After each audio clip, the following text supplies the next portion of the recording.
Hello, everyone. Welcome to the podcast Real Talk with Sudhanya. Today's episode is out of the world.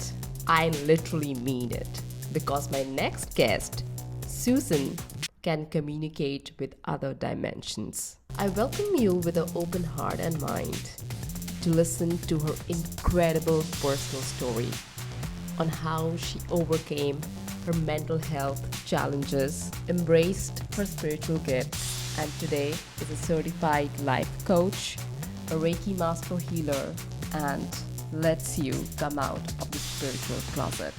I had so much fun having this conversation. Enjoy. Let's jump straight in. Great. Mental illness. Yeah, that's a hot topic. Yeah, and I know from our past conversations and experiences around it, especially I shared about my mom Yeah. suffering from bipolar, and during my upbringing, there was this diagnosis, multiple diagnoses, which was either schizophrenia, bipolar, and the drugs around it. And I have seen really her suffering because of that. Yeah. And when I shared it with you, you told me about your personal experience. Let's start with that. Great. Let's go right to it. When I was younger, I want to say around 21, 22, I had what is now known as a spiritual awakening. And I can explain a little bit about that just by the essence of what it is. But I didn't really have a teacher or a mentor. There's just an opening in me that could see the truth in all things. Felt very connected to humanity, was very open-hearted. Everything that was happening to me was meant to. And I was always in synchronicity with anything that came my way. It's this amazing way of just being with the flow of life, and there was really no resistance. If my car broke down, I just saw it as I needed this to happen at this time. If I wanted to, I don't know, these are really simple examples, but for instance, I was a student at the time, so I didn't have a lot of money, but I always seemed to have just enough money to fill the tank or to go get a soda. Anytime anything I needed was always there for me Yeah. in perfect measure. And I was living in this space of just full surrender and acceptance. Wow. Meanwhile, still bouting with my personality and trying to remain not crazy. Because I knew I was living in two different ways, and I didn't know how to reconcile that. What is that? Two different ways? Because this sounds like perfect flow. Yeah. Well, it's okay. So there's this, when you're that open, there are no constructs in your mind. There's no ego or I have to show Sudhanya who I am. There's no feeling not worthy. You're just in the present moment. And everything that's here, the fly flying around us, the tea that's getting cold, those are meant to happen. And no one's thinking about those things. No one, everyone's just in this space, right? Like I can feel the presence kind of falling over us right now. Right. We're having a conversation and we're just letting everything just unfold. Yeah. There's a certain trust with that. And imagine you're doing that on your own. No one's aware that you're doing this, and you don't even know what's happening. You're just living in that space. There's a lot of people on the planet right now that know exactly what I'm talking about because we've had a great awakening, is what they call it, where thousands and thousands of people opened up to this.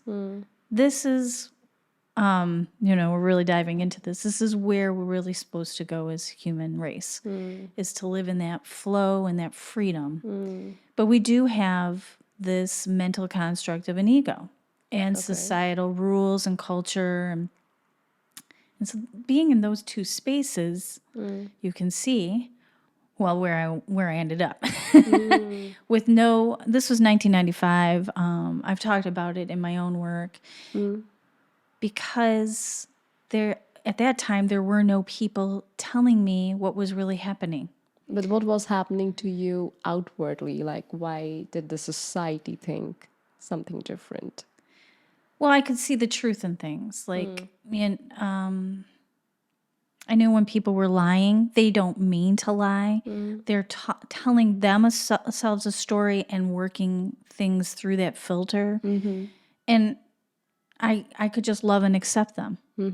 So we don't usually interface that way. Like, I need to know who you are, where you're from. That is always going through my mind when I'm talking to you. That's what we're used to doing. What would it be like if you let all of that go and just be with the human in front of you? Yeah. And this is kind of hard to put into words. Yeah. This is just to be. It's to be and to freely give and receive. Just by your mere energy of being in the same space with somebody.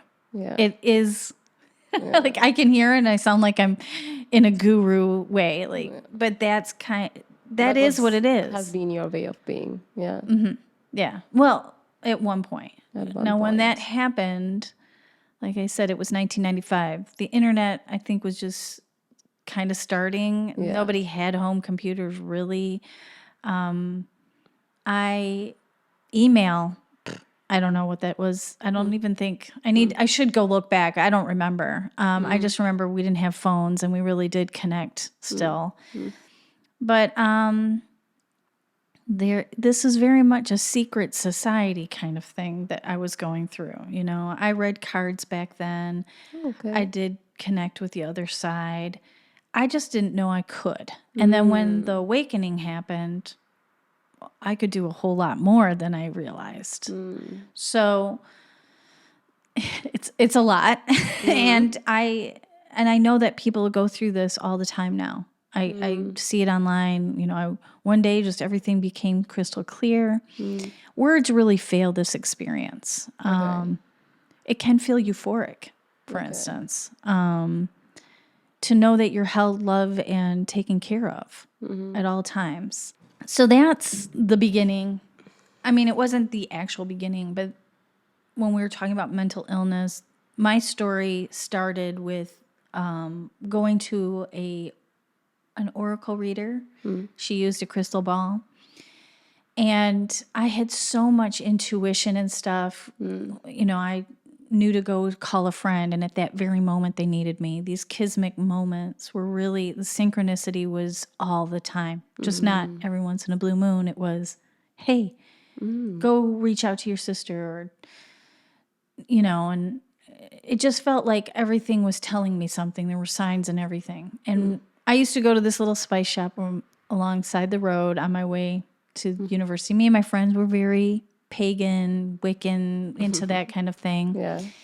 And very much in secret. Like, it wasn't like, oh, here comes the witches. It wasn't like that at all. Okay. It was just kind of something we did when we were together. And we knew of a spice shop. And this woman put together her own spices, but there were also oils and crystals. And I knew nothing about this stuff. Yeah. But that place felt so good to be in. And she was very kind and welcoming. Now, I knew something shifted in me, but I wasn't sure what it was. And I started doing things on my own. Yeah. And I was attracted to her shop one day. I was like, I just need some sandalwood, which, by the way, sandalwood will open up all of your psychic centers. It makes you more expansive. Whoa. I know, I smell it all over here. Yes, I use it a lot.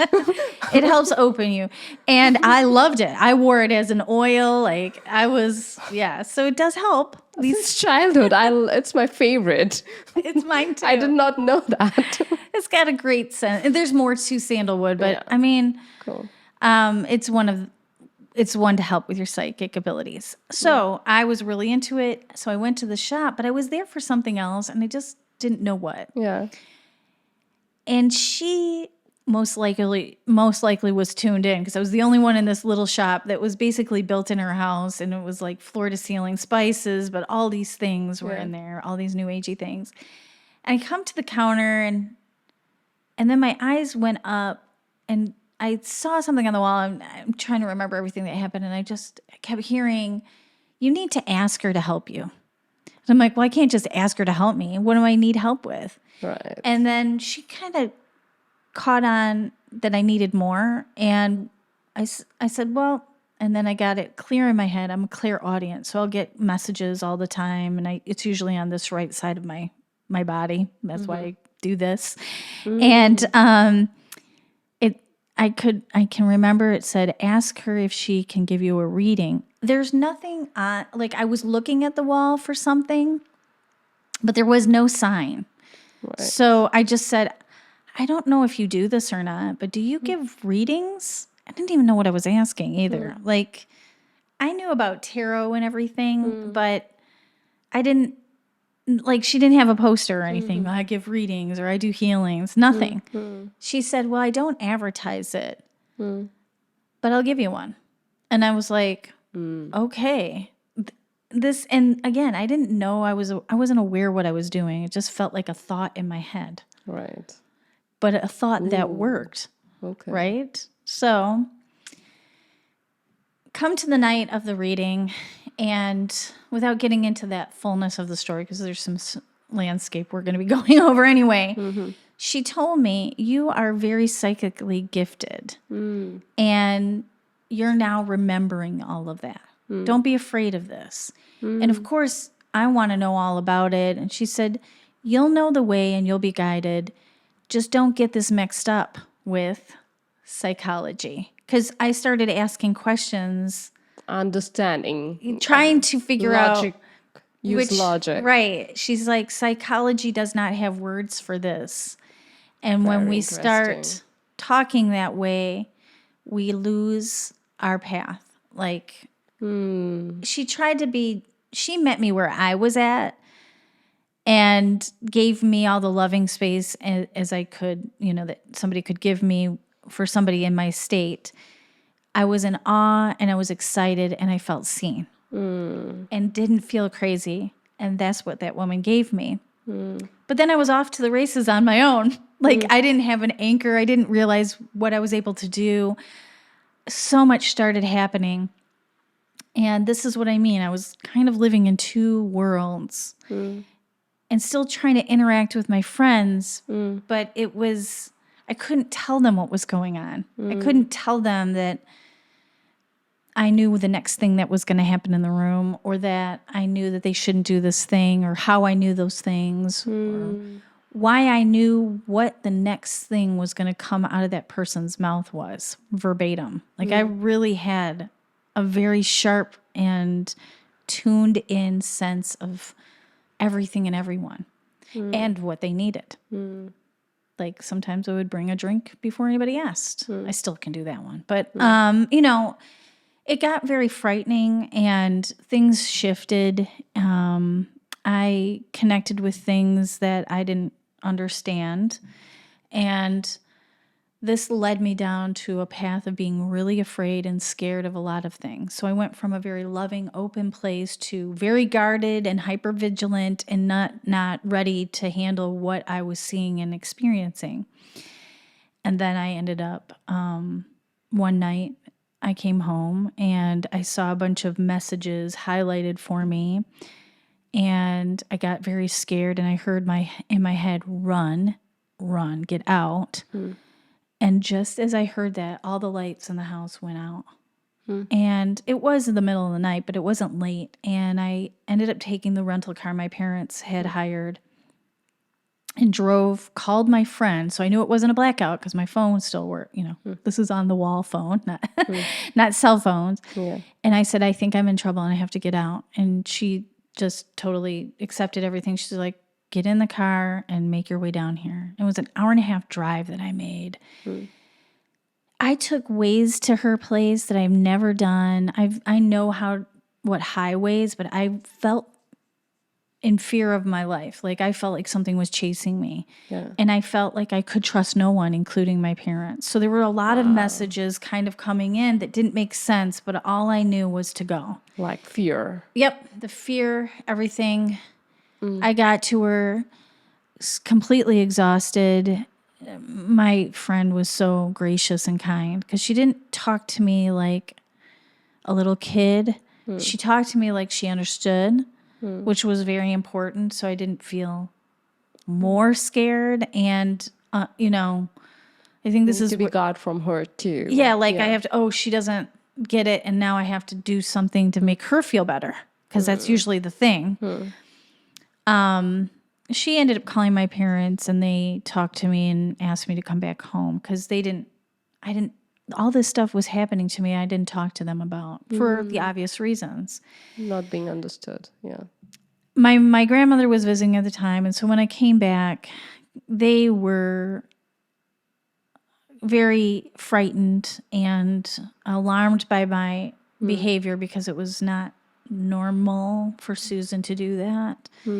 And there were a couple of different steps, but then they said, we want to take you to the hospital, meaning a psychiatric care unit.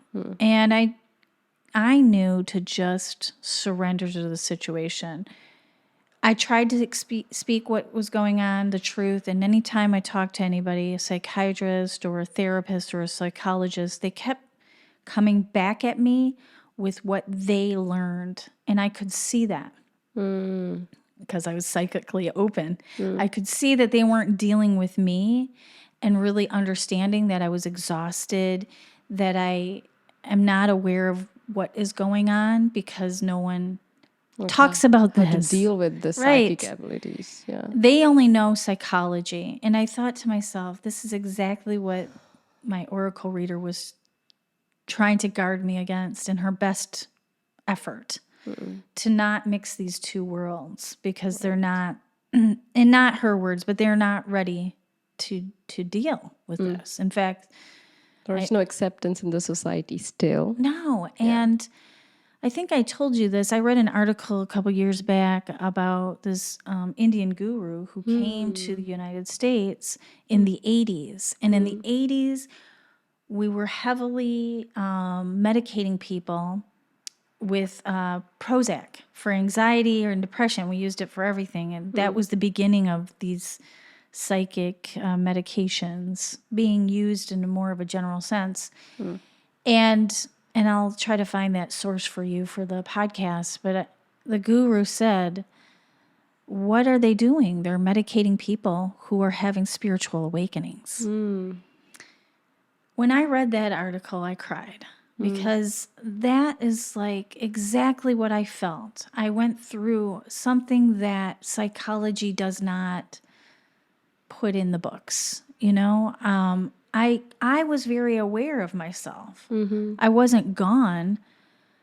But to talk about these things, I mean, I'm talking about being telepathic and connecting with the other side and seeing things in a photograph that weren't there, and being a clairvoyant and all of these beautiful gifts that we've in society really Say woo-woo still. woo, which is a derogatory term that was made out of the 80s, but it's also associated with indigenous people. And, well, we've done a good job of oppressing them, but what we did, unfortunately, is we've oppressed these tribes and these peoples who understand these things and revere them, not diminish them.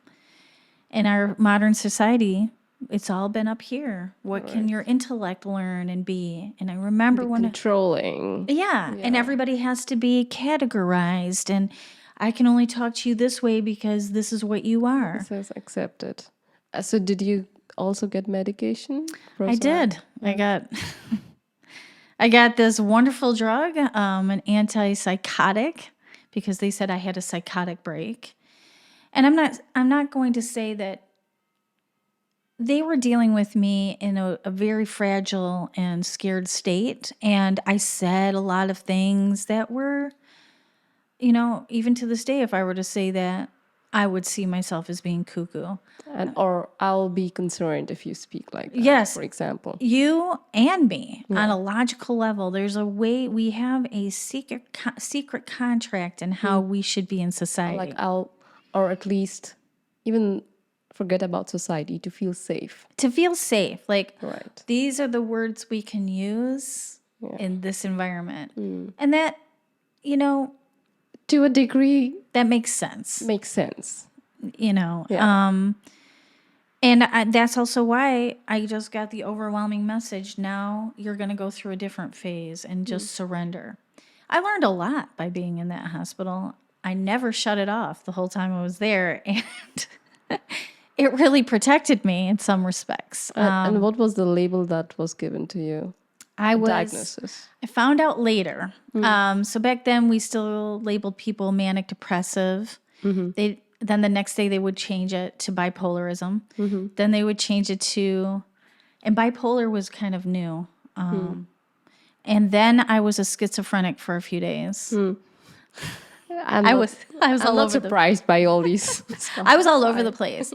And they really didn't know what to do with me. Yeah. Because I was super open. Yeah. And I also I had this ability where I could read, I'm just going to say it, it's going to sound cuckoo, but I could read the thoughts of the person in front of me. So if you had an MBA in psychology, I remember I offended a woman because I started saying stuff that I should not know, but it was coming directly from her. Yeah. So she was suspicious of me, which, you know, yeah, I guess I would be too. And she's like, "Are you in school studying psychology?" And I'm like, "No." And I wanted to say, "But you are, and I have access to that information." But I didn't know how to explain that because I did not know what I was doing either. Yeah. Like even explaining this to you, I know the audience is going to be like, "Whoa." And yes, but I was also in a hospital. So she was looking at me as a patient. And it's like getting a download of information. I know where the source is, standing in front of me. She's there doing an internship to get her move through her, you know, her master's, not MBA, that's for business, but her master's in science. And there's something about when she would ask questions, I would get information like, "Answer this way." Yeah. And when I did, it didn't fit the protocol. Right. And hence you had a different label.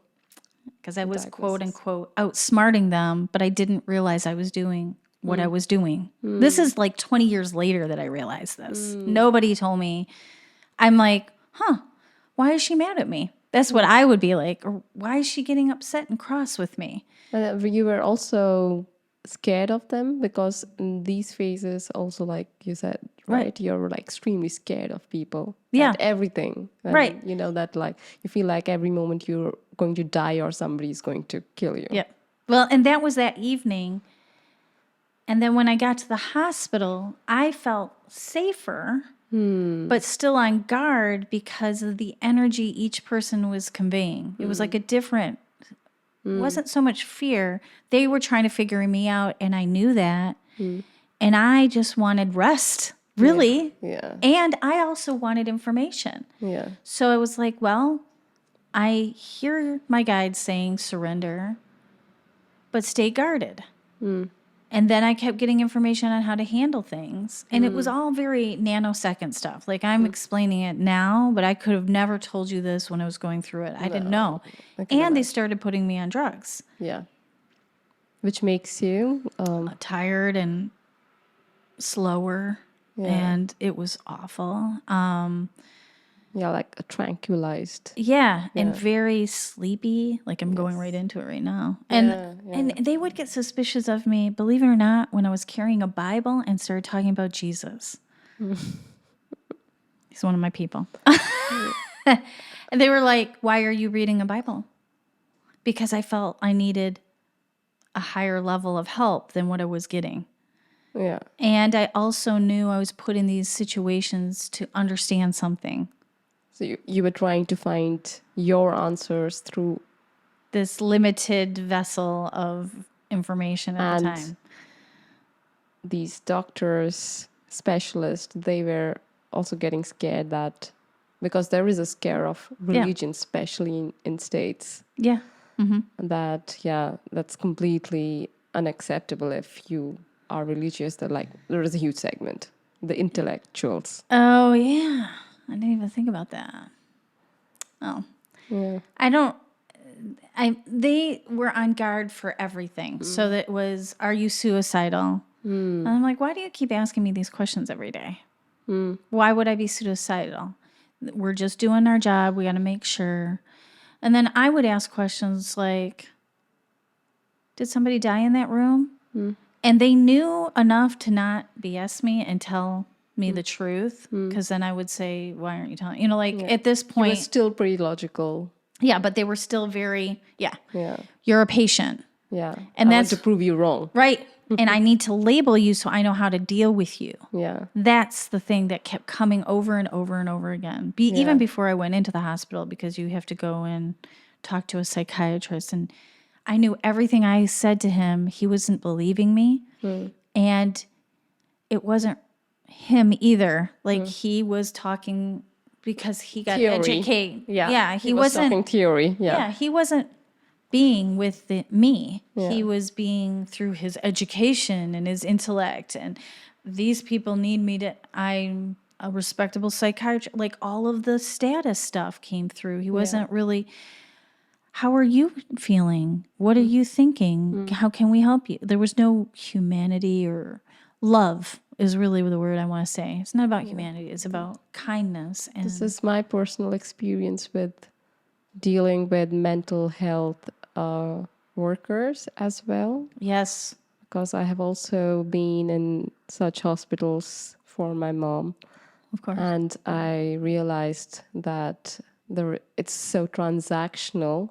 Yes. It's so transactional that it almost puts you even more scared or afraid or doubt everything. But they are the only people who can help you. So there is always this conflict that I always feel. Yeah, it's a divide because you have to learn to trust outside of yourself when you don't trust. Like there's something going on chemically, yes. Yes.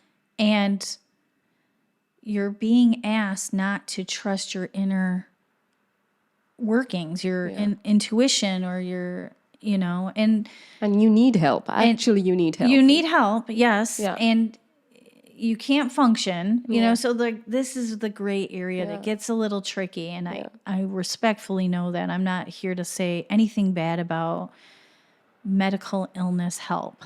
I needed it. It was the only thing that was available to me. I had no idea what was going on with me. Yeah. But I also recognize I wasn't those things. And I basically got out of that situation. I don't know how. I know that there are some factors. I'm a white woman, middle class, and my mom made sure to pay through bank accounts, not through insurance. So it was never a part of my medical records.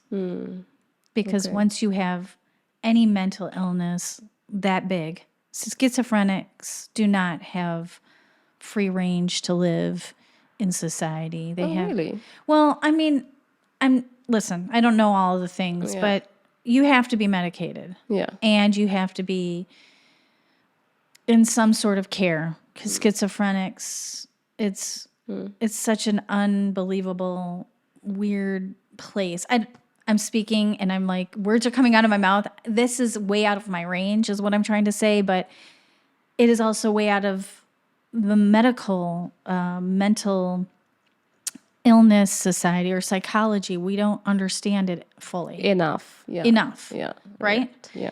And I'm not saying that's the way they have to live, but my life would be very different if I was a schizophrenic. Stamped. With that label. Yeah, official. Maybe I am still one. Who knows? Yeah. But I don't know what the definition is anymore, Nobody's normal in that sense. I know. And how did you, what was the journey after that? So it's good that you got out of the institution. It's nothing short but a miracle because my mother's father was a surgeon and medicine was, the ultimate.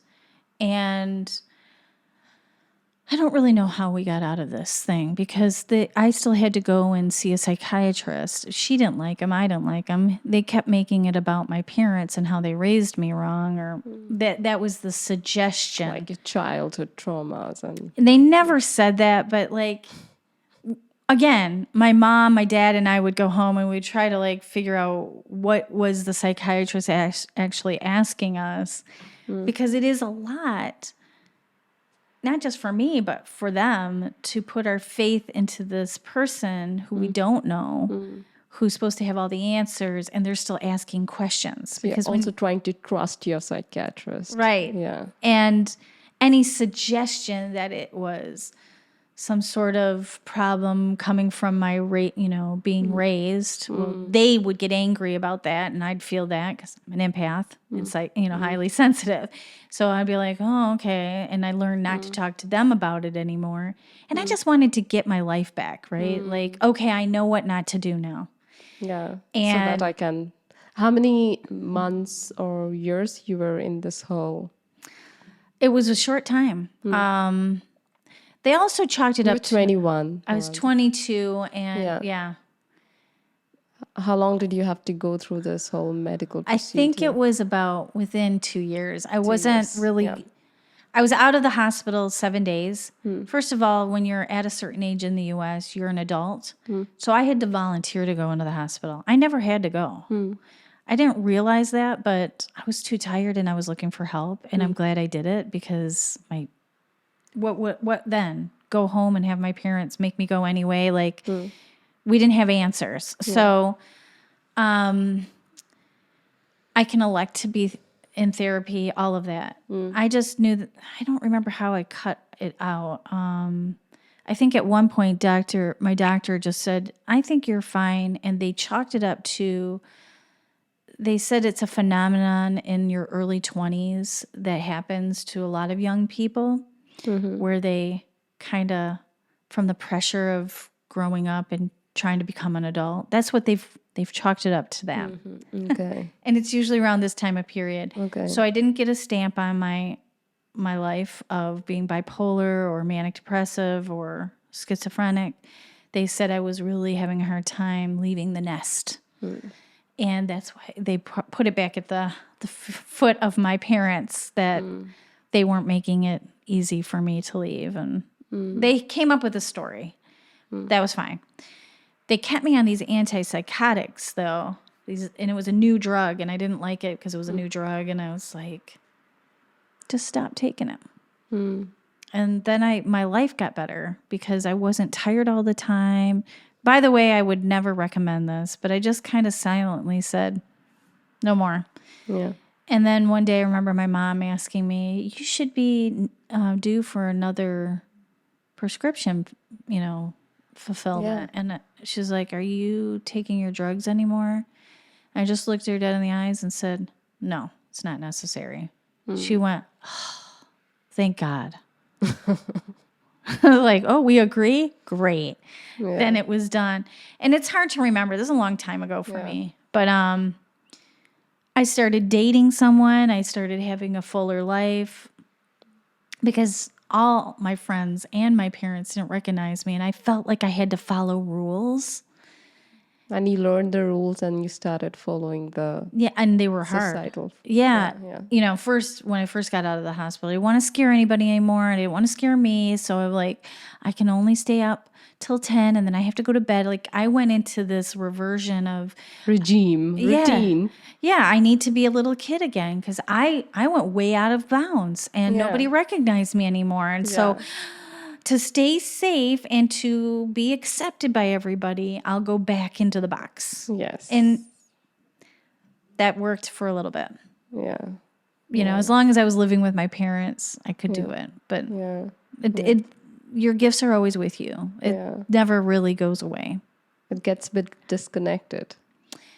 Yes, you do have control of what you want to do and see and feel. And so it does, you can ignore it. And then, and I'm not saying this is how it works for everybody, but this is definitely my case. Yeah. The drugs muted it right away. Right. But it still kind of poked through for a while. And then once I came off the drugs, I just said, I just want to live my life and grow up and be an adult. Yeah, and live the normal life. Yeah, I can't obviously be in this awakened state. It was not sustainable and scared me Right. on many different levels. Yeah. And I don't have mentors or teachers to show me how to be that way without going into a mental institution. So let me fly right, and do things good. So do you think it is feasible to go through an awakening without going through these extreme fears or extreme, unsafe situation for everybody, including yourself. Do you think it is feasible for humanity to go there? I think it's more possible now more than ever. Now, I'm not going to tell you you're not going to have the fear. And so there's an awakening, and I've seen this meme online too. I follow a lot of people who had similar experiences as to mine. So that's very comforting. But like even the woman who did this deck went through the exact same thing. She was almost labeled schizophrenic, the whole thing. Because we just don't understand. Yeah. But now we have enough teachers, very brave people who've been like in Hay House. Most of them are Hay House published, who stood this test of time from the 70s on up, probably even before, but my life started in the 70s. So we're going to go there. But that really have been holding the ground on this. And, they're The support. the gatekeepers of this information. And now we're at a time, an extraordinary time, where we're all connected in time and space in a very easy way. Yeah. We have access to information. We have mentors, guides, coaches. I'm one of them. People who are there to help guide you. So, and that does not exclude psychology. Actually, more and more, psychology is starting to recognize this stuff. We're starting to see that It's all connected. it's all connected with Spirituality, science. psychology, mental health, Everything we know physical, mental, comes from this spiritual. place. Yeah. And we're also bringing back the ancestral traditions of Wicca, pagans, of indigenous tribes. People are, shamans and using psychedelics in a healthy and safe environment, the way they're meant to be. Yeah. People are having these awakenings in safer and safer spaces and places of people who can share and show the way. Where I was, there was nothing. It's very difficult. And also with my demographics, and I mean, I'm not connected to, let's say, a Native American tribe that might have been able to help me. Or That's even more held space. Yes, or like growing up in India. Yeah, much more exactly. held. Yeah. Not in my personal case, but I Okay. get it. Yeah. I mean, but right? Yeah. So I didn't have any. And for me, before that, it was fun and interesting. And now I know it's part of my bloodline. I'm starting to know things, or I'll read a book and I'll be like, oh, this is information that's bequeathed to my bloodline. I'm not the only one who knows this. I'm just the one who's talking about it in my family. You know what I mean? Like, And it's so important to talk about it. That's also, I think, one of your true calling to talk about it. the real talk, like, and not sugarcoat it. It was scary to tell my story the first time about this awakening, because I also recognize my family doesn't know all of this. No. But this is the time for us to stand up and say, well, this is the truth of what happened. This is the other side of being human. Yeah. This isn't, we've got so much more to learn and understand about ourselves. It's exciting. Yeah. Doesn't have to be scary. I think that's true openness and curiosity. That's what science supports, right? To be curious and open to things that we can't see. Right. We can't see the virus, it exists. Yeah. So there are so many things that we have as an ability, and we just need to be open. Nothing is like completely right or wrong in that sense. We just need to trust that there is something unknown, and we cannot be in control of everything. We are just one of so many beings. Yep. So yeah, definitely. And when you do you can take a scientist approach to this stuff. And what you find is, oh, we are all connected. Oh, there is a field known as the quantum field, or the everybody has fancy words for it. If you want to get religious, you could call it, God, you could, source, whatever. If I'm poetic, I use soul. Soul, that's soul's an interesting one, but I agree. Yes, because soul is connecting us actually to both realms. Right. So anyway, we could go into that in a different talk, but there are different ways to arrive to the same information. Yeah. How did I know Susan was going to call me today? How do you know? You know, where does that come from? Yeah. There's many. We say it's coincidence and try to, put it into that random, like, fate. Yeah, but coincidence actually means coincide. So it's Yeah. something funny that's happened in English vernacular is that we've changed the meaning of what coincidence means. It's actually, means that these two events, these two events were meant to coincide, but we make it sound like random. Yes, random. And I just had to pick on that for a minute because I think it's funny. We use certain words to explain something, and somehow those things got set off on the wrong path. Coincide. This was meant to happen because this chain of events started. But also, they're not random. Yeah. Yeah. So let's go to the second half of your life. Oh my gosh. Where you are now more empowered and aware of your abilities. Yes. And just not that, you also coach Yes. people and empaths, especially empaths. So maybe let's start with empath and how your journey as a coach has been now. Okay. Well, first, I'm just going to get this out of the way. Empaths and highly sensitives. What is that? What does it mean? Empath does not mean yes and no. It's not just about empathy towards somebody. It's a little bit more of a spiritual level. I can feel other people's feelings through my body as if they're my own. And there's a lot of resources I'll have you link in the show notes for this. But you're highly sensitive to your environment, things around you, and highly sensitive person is a different thing as well.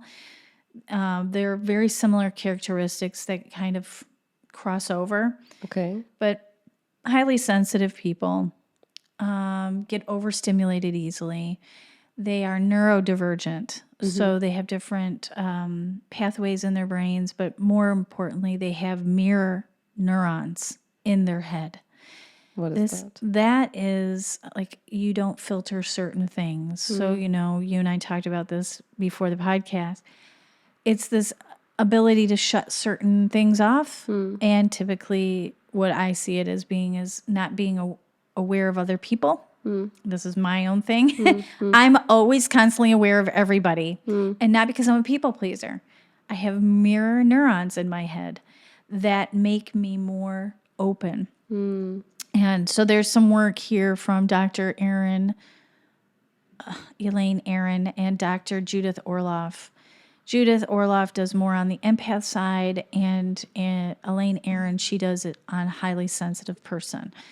Okay. So you can dive into that work, but then how do you conclude that it's not people pleasing and right? What's the difference? Oh, there is no difference. There's just interweaving because I am of the place that we are multi-dimensional beings. We have a soul, we have, a body, but we're also very complex. I'm not just an American who lives in Europe and can speak 3 languages and I'm a mother and I'm a wife, and there's the non-physical multidimensionality. I'm an empath, I'm intuitive, and I'm also gone through some trauma, and all of this is interwoven into the expression of myself. Yeah, your current version. Yeah. And I think where we get into trouble is when we say, isn't it this over that? Well, I'm a people pleaser for several reasons. One, I'm a woman,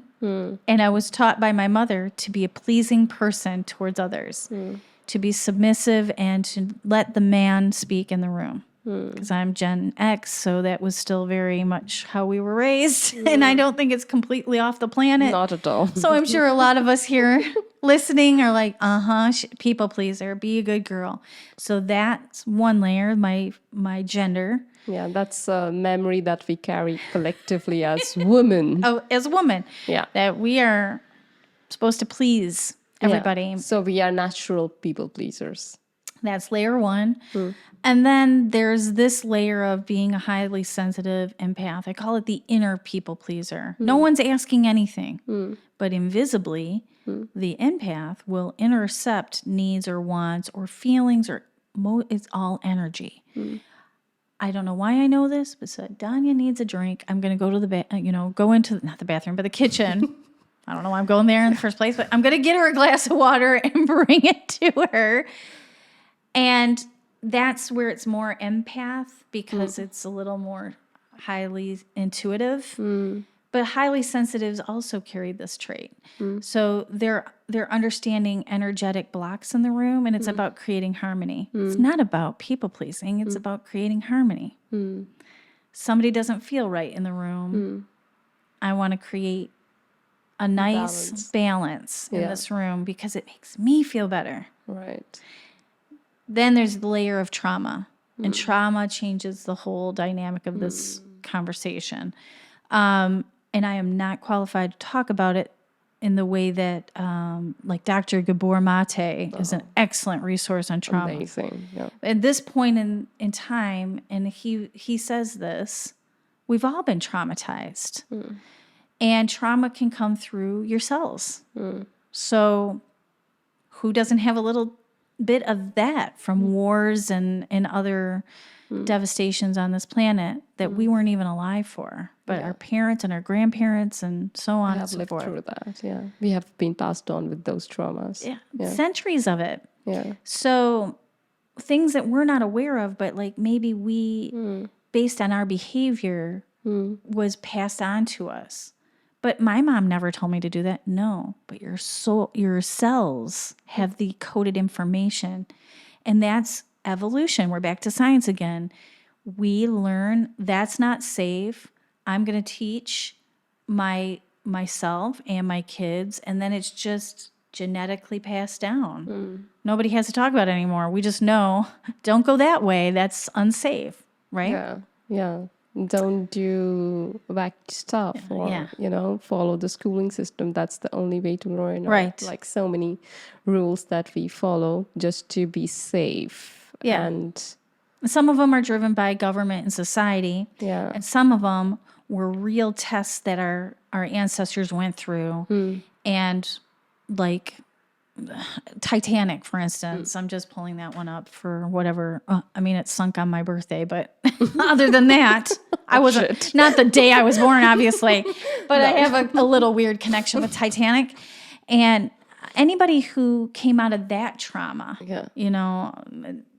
step aside from the movie Rose, she went and lived life. Great. That was her lesson. But that's a traumatic event that you watched people die. Dying in front of her How many eyes. places can we see that in history? Yeah. Thousands upon thousands. So many wars, even still now. Yeah, we're still currently dealing with a lot of wars. Yeah. So that gets, I don't ride boats. I don't know why I don't like cruise liners. I don't want to ever be on one. Well, that was passed down from the traumatic event my great auntie witnessed. And they're starting to prove this in the field of science called epigenetics. And Dr. Gabor Mate talks about hereditary trauma in the genes. Wow. Because it changes your genes, your cellular level, you are altered through trauma. And that's the part of evolution, right? So we will always be carrying this.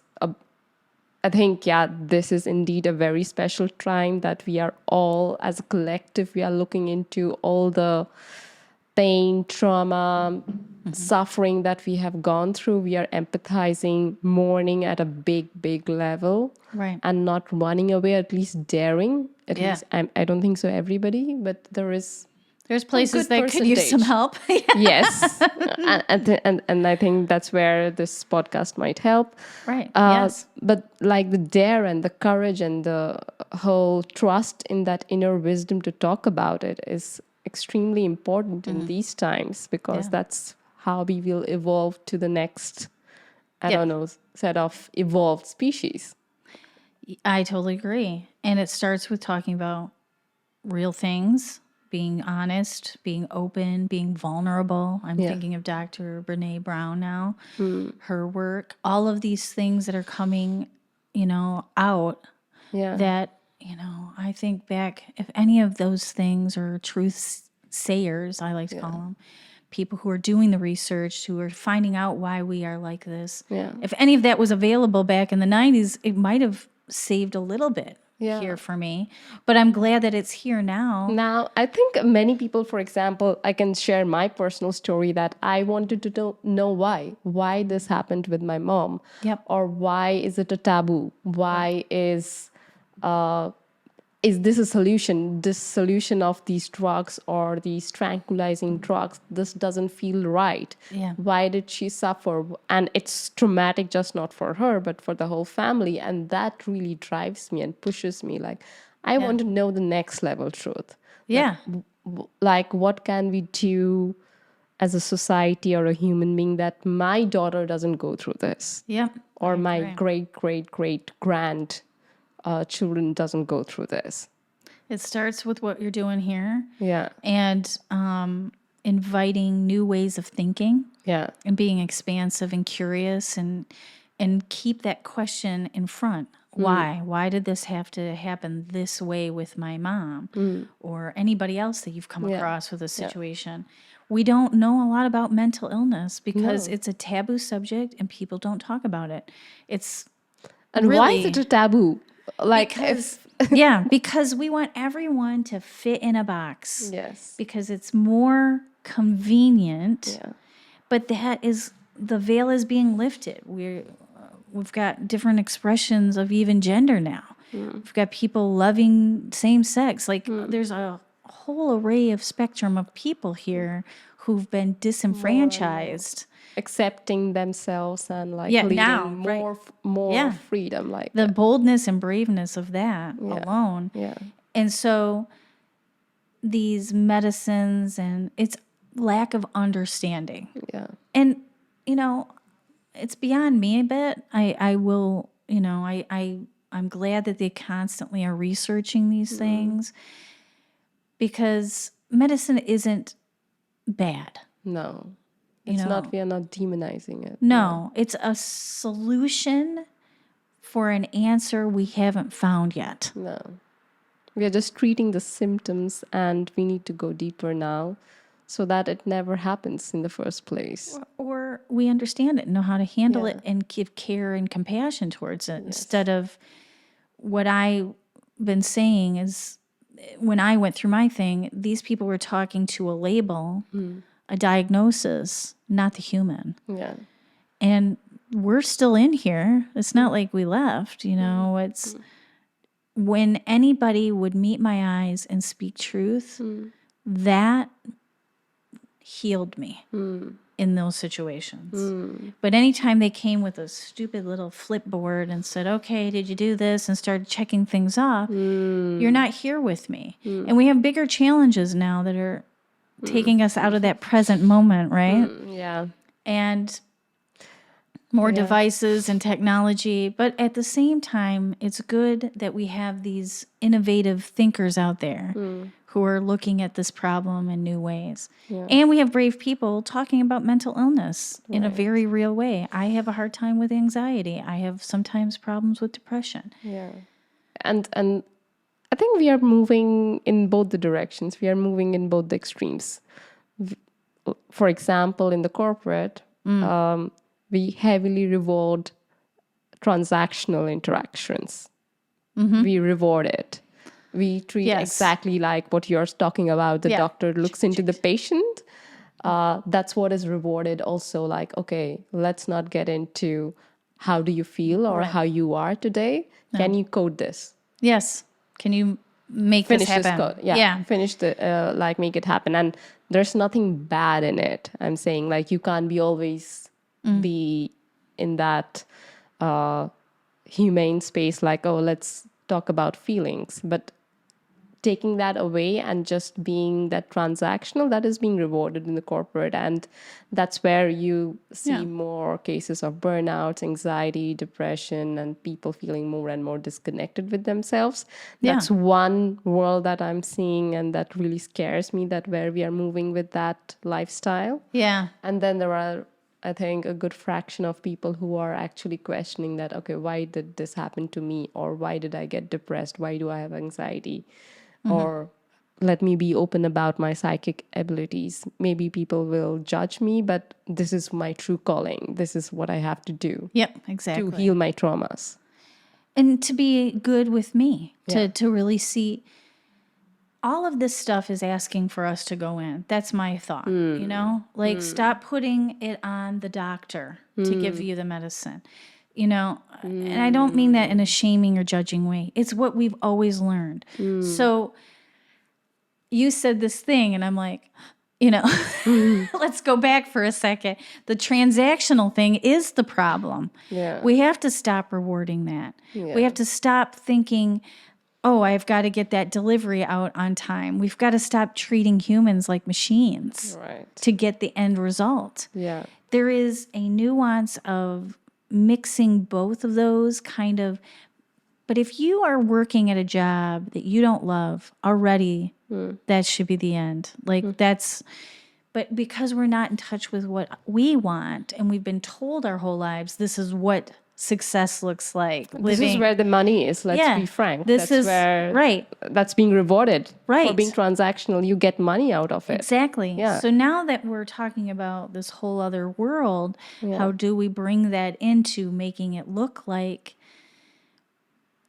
I mean, I know that it's a much more successful way of living. It's much more fulfilling, but I'm not rolling in the dough either. So we need a little disconnect from the old way so that we can bring in a new way. Right. And how we marry that is really going to be the people and the engineers and the architects of that new way of really being bold and being innovative and curious. Yeah. I think what we learned during COVID was people can work from home. They don't need to be in an office, and they live better, and they're much more productive when they don't have a boss hanging around. Did you get this done? Did you get this done? Right. And that has broken some major paradigm shifts. Like in Britain, now they have flex week, work weeks, and also Belgium. More and more countries are opening up and expanding the way that they look at work. That's funny. Like the controlling nature is loosening.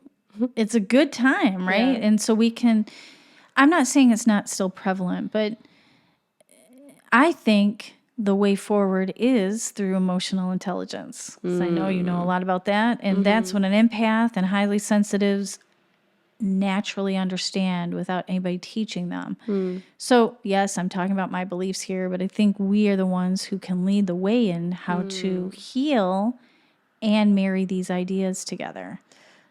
One question that arises. It's not everybody empath or highly sensitive at the core. Some people are unconscious, I believe, and that's why we need to lead their way. But do you feel in the multidimensionality of us, there are some people who are empaths and some who are not? Yes. Yeah? There are definitely people who are born non-empath. Really? In fact, it's only 20% of the population that are empaths. Oh, really? Yeah, we're not. Oh, that's why I feel so disconnected. Okay. We're the exception, not the rule. And in fact, centuries ago when we lived in tribes and in small villages and things, the one who was highly sensitive was the one who sat out on the hill to protect, because they had this sensitivity and expansion of knowing when danger was coming. Yeah. So I feel like the scale has tipped. There's a lot more of us now because it's needed. Yeah. And of course, we're talking about my beliefs, but I mean, I feel like I meet an empath every day. We all are empaths to a certain degree. We were taught to love one another and to share, and so that's being good, right? That's being a good human, being kind and conscientious.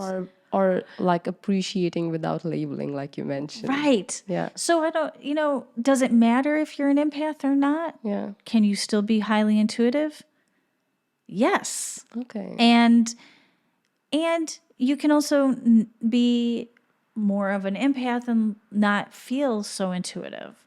Okay. It's kind of fuzzy. I mean, Right. at the end of the day, I just want people to know their truth and how they feel and what helps them. You label you. Yeah. No one else. No, you live you. Yeah. You live how you want to live. And if that's, Yeah. I'm a psychic, I'm whatever, then, and if that sets you free and allows you to have a permission to be who you truly are, Yeah. then I say there's nothing wrong with it.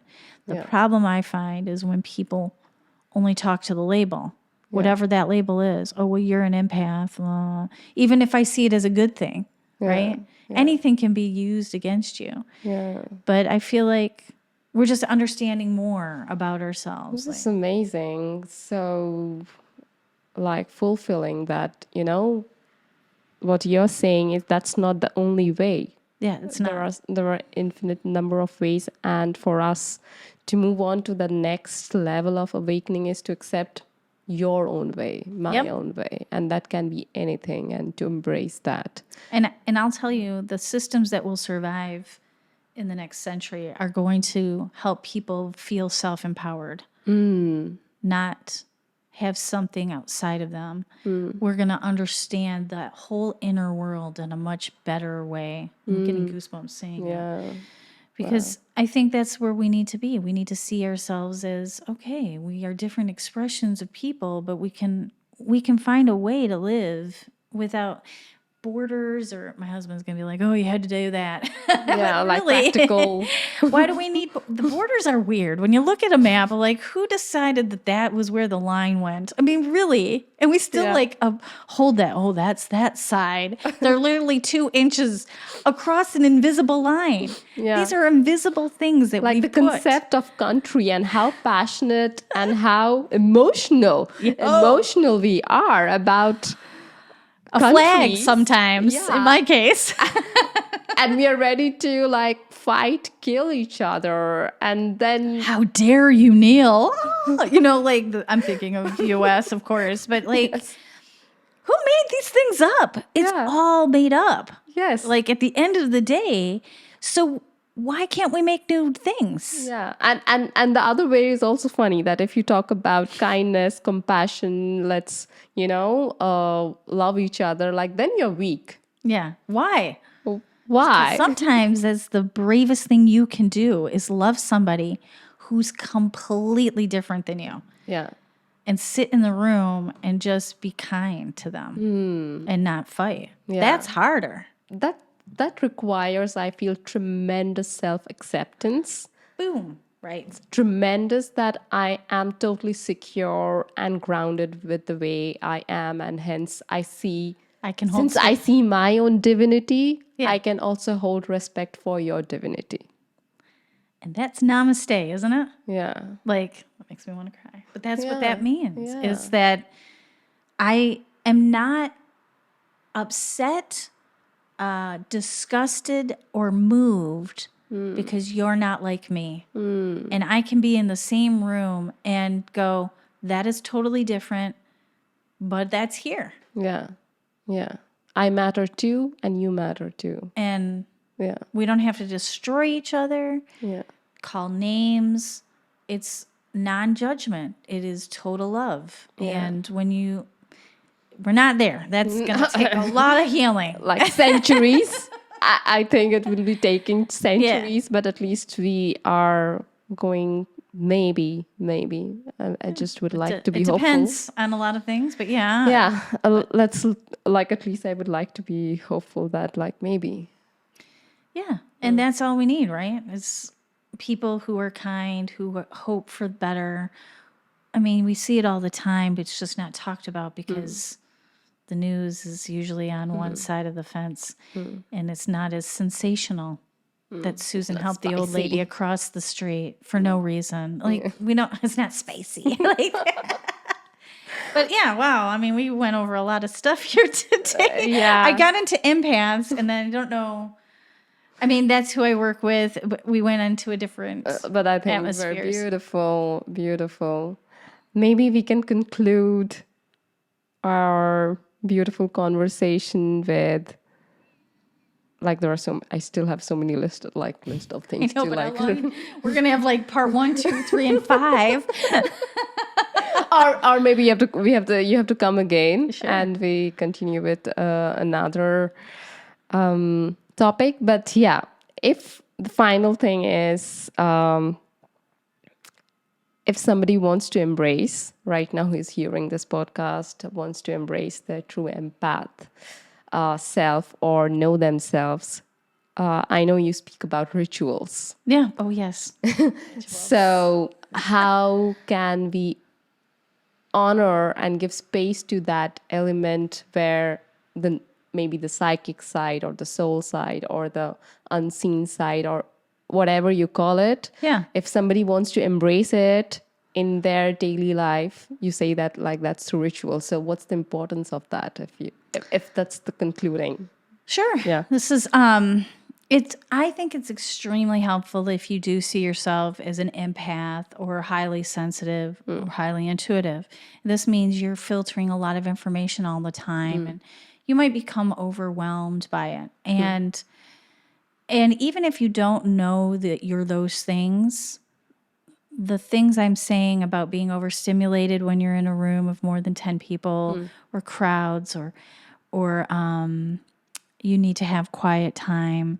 This is pretty symptomatic of people who are open. Let's put it that way.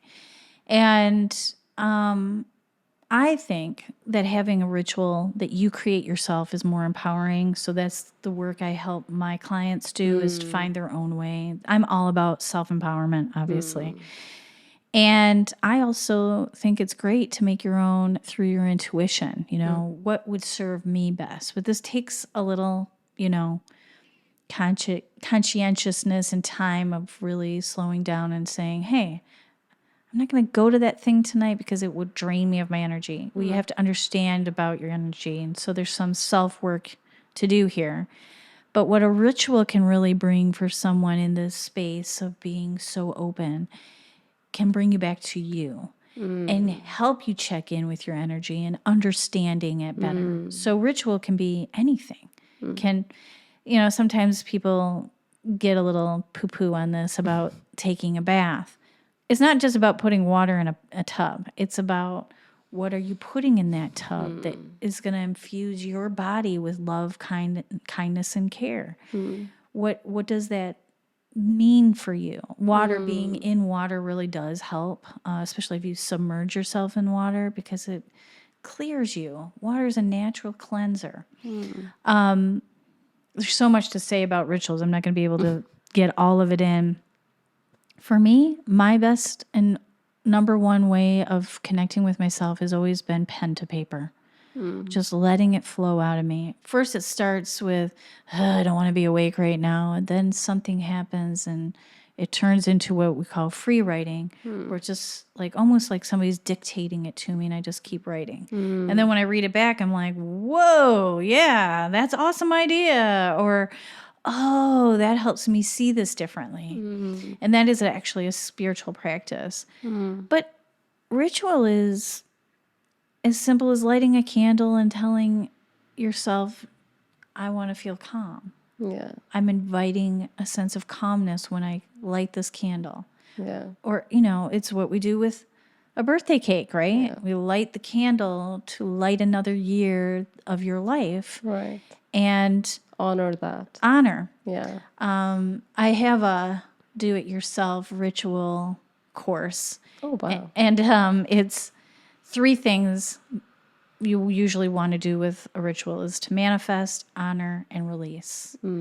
So those are, calling something in, honoring what's already here, and letting go what I no longer need or grieve or mourn. And in that, you need to pick elements that mean something to you. Sometimes for me, I use tarot or I use oracle, but tarot is also welcome in my world. I use an oracle card sometimes, and it's amazing to me how usually spot on it is for me and my clients. I'll, pick one every once in a while. I used to do once a day.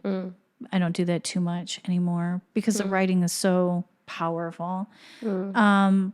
I'll use different colored candles. I mean, this is a bit of my pagan side coming out. Things I didn't realize I was already doing. I'm starting to learn, oh, that's pagan. Yeah. It's just built into me. But creating an altar, for instance, that's just a sacred space, which I know, Indians do. Yeah. You know, Me it's a way to honor people who have passed. Say you can do it all on an altar, all your rituals. Yes. But a ritual is simple as focusing on your breath. Yeah. If you just sit with that, breathing in and breathing out, that's a ritual too.